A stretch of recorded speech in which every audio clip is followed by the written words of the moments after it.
Mga kabombo, subong makaupod naton ang spokesperson sa South Cotabato PNP, Police Captain Analisa Domingo. Ma'am, good morning sa imo. Mayong agaman sa tanan no, kag sa imo bubumira kag sa taga Palamati man sa aton nga Bombo Radyo Coronadal. Okay, sa una naton nga palamangkotanon, Ma'am Domingo, kay nagahilapit na ang pila naton ka mga kasaulugan, ang Pasko kag ang New Year. Kamusta ang preparasyon kag ang monitoring sa mga otoridad naton diri sa South Cotabato? So as to the preparation man sa atong Yuletide season, abalan man gid naton nga hindi na magid bago sa aton no na naga-celebrate kita sa ang aton nga holiday season, especially Christmas and the New Year. So hindi na nabago sang PNP kag all set na po ang security preparation naton no kag ang aton nga mga kapulisan is on post na gid, especially nag-start na gid ang Misa de Gallo. So ang PNP no ang kahanay sa SCPPO under the leadership of our provincial director Police Colonel Samuel Tambakadungon na naga-remind no na ang PNP is in full alert status kita no kag ready to deploy no anytime na may mga insurgencies na naga-arise sa ang aton nga province. Okay, so nasa tunga-tunga na kita sang aton nga bulan subong nga Disyembre, Ma'am Domingo. Kamusta ang aplastada sa mga munisipalidad naton diri kag isa ka syudad diri sa South Cotabato? May mga napagkit bala kita nga mga untoward incident?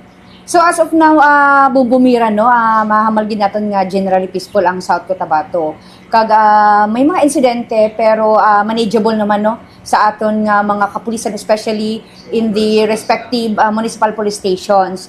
Kag ang syempre ang atong provincial director mismo no nagababa gid sa ground to remind the COPs and the personnel na maging vigilante always no nga naga-render sang duty. Okay. Siyang nagligad, Ma'am, nagpagwa na siyang paalinton, advisory ang aton nga mga authorities regarding sa mga ginadumilian nga mga palupok. Kamusta monitoring naton din sa South Cotabato? Ma'am, may mga nagapabaligya bala or mga individual nga nagausar sa mga illegal nga mga palupok? So actually no, on construction naman no ang aton nga mga stall no. Kag may designated lang kita na mga areas kung diin pwede magbaligya no sa mga firecrackers. Those legal no na firecrackers, big sabihin amo lang na siyang bin-approve sa aton nga panggobyerno. So may mga illegal man kita nga as of now no negative pa man na nakita no kag na kuha ang aton nga mga sa atong intel monitoring. Actually, ang intel monitoring din nato ang ginapakusgan namo sini kay pag personnel na naka-uniform, so amo lang ginabantayan na actually frontline lang no, ang ginauyatan nila is mga legal na mga firecracker. But then, ang ara sa likod sang pakbag nila, amo gali dito nakatago ang mga illegal. But then, as of this time, no negative pa na may nakuha ang aton nga mga personnel. Siguro ang very common lang is ang mga buga. Makita gid naton sa mga kadalanan nga may ara gid naga-exist gid ang boga. Pero ang aton man nga mga personnel pag may makita man na nagauyat sang boga, especially mga minors kay amo gid na always ang ginakon sa mga minors naton.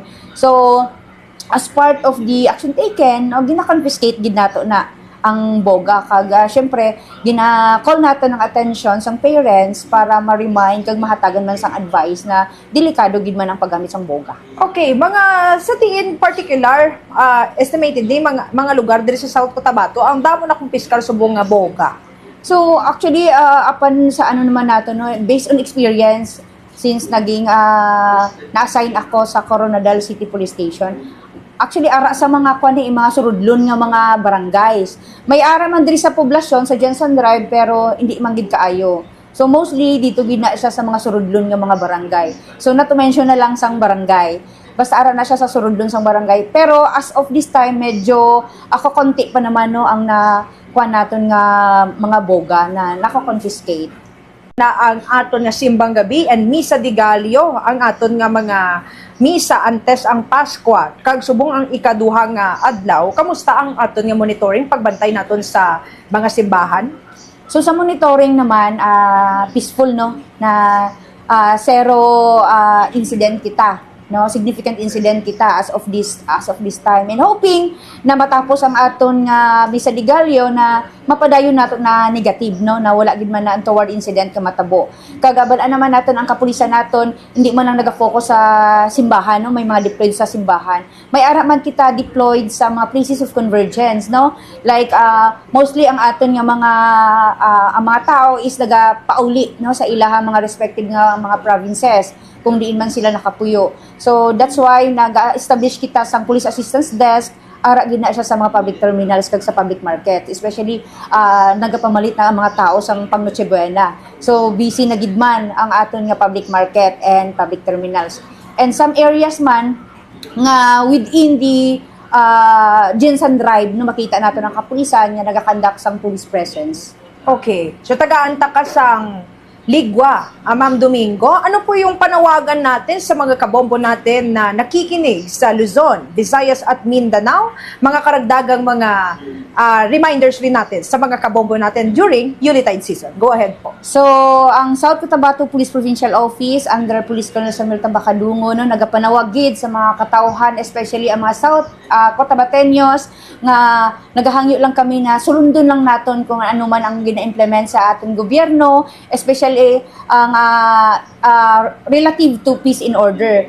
So, anyone man na may mga suspicious man nga mga tao or suspicious activities man sa mga respective barangays ninyo, feel free lang na magtawag kamo sa atong mga nearest police stations. And sundon man lang gid nato, no, ang mga do's and don'ts, kung ano man tong mga dapat lang na mga firecrackers nga ang aton nga paliton. So, i-avoid nato na magpalit sa mga illegal firecrackers kay under RA 7183, so amo gina ang makabayular, no, pag magpalit kamo sa mga illegal firecrackers. And sa aton man nga South Cotabateños, especially na nagasimba sa Misa de Gallo, please lang, no, na aware kita, and sa atong mga kabalayan, no, hindi kita maghatag sa motibo sa mga would-be criminals nga maghimo man sang mga illegal na activities sa area naton.